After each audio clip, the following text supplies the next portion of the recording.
Hello YouTube, once again we're going to do another SOG review. This one is going to be the SOG Jungle Primitive. This is a very outstanding knife. I bought this knife for the purpose of replacing an axe. I had a Gerber axe. Wanted to lighten the load a little bit, and this seems to be doing the job quite well. In here it does have a place for a stone sharpener, but I do have my other SOG, my SOG power pliers, which previously reviewed on this channel. I keep that in there, and it really keeps it secure, doesn't shake around at all. It's a nice nylon sheath. This is from the SOG Fusion line.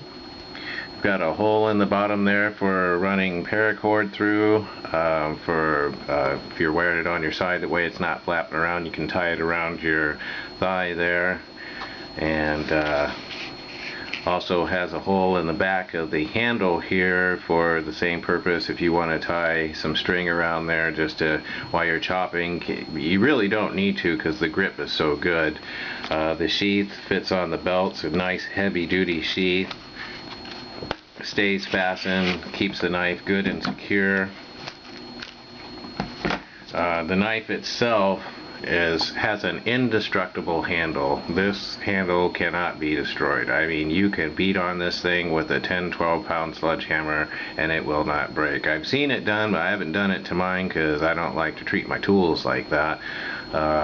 My things that I take out into the woods and so forth I consider as tools.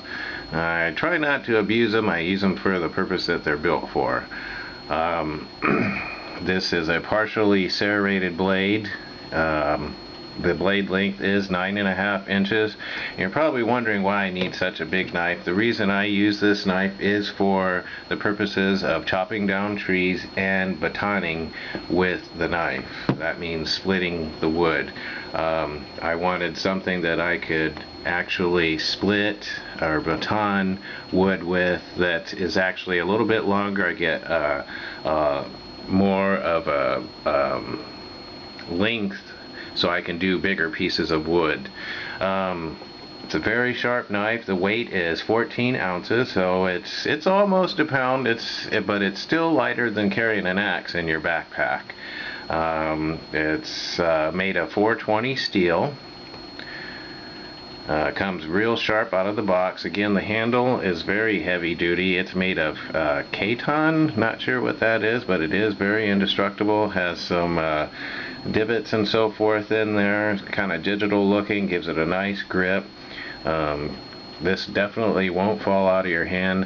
Has very aggressive jimping in there. I don't use the jimping on here too much because it is a chopping. I don't use it for slicing, mostly just chopping and so forth and batoning, but it does have the jimping. One of the things that I don't like about the knife, and this is the only thing that I don't like about it, is the aggressive serrations up here. This is supposed to look like a saw. It's really not. It doesn't function like a saw. It will only go down to the bottom of the teeth and then stop because of the shape of the blade. Now, a lot of knife makers came out with these, and what they're originally for is for an aircraft survival knife. Some of the pilots used to use these back in, I believe, World War II and maybe even beyond that, and the serrations up here were squared. They weren't as aggressive. They were a little bit lower, and what that was originally used for was sawing through aluminum, and that means aircrafts are made of aluminum. It's lightweight, it's heavy duty, keeps aircraft together, and lightweight for flight.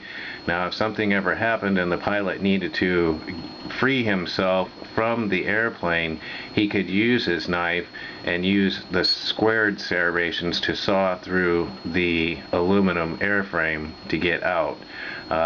This is a little bit, it is, you know, the Fusion line of SOG, but this is actually a useful knife to take out into the woods.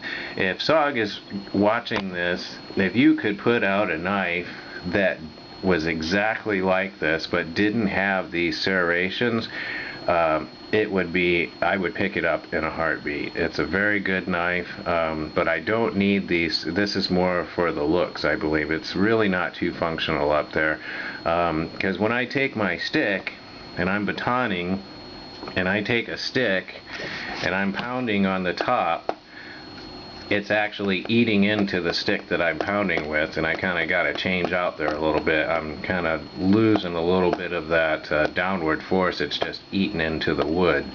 So that's something that you guys might want to look into if you're going to design another knife similar to this. But otherwise, this is an outstanding knife for taking out into the woods. It's a little bit less weight than an axe, and it does do a very fine job of chopping wood and also batoning wood. It's a very good knife. So this is the SOG Jungle Primitive. Thanks a lot, guys. Leave your comments below. Any questions, leave them below as well, and you might want to subscribe too. More videos coming in the future.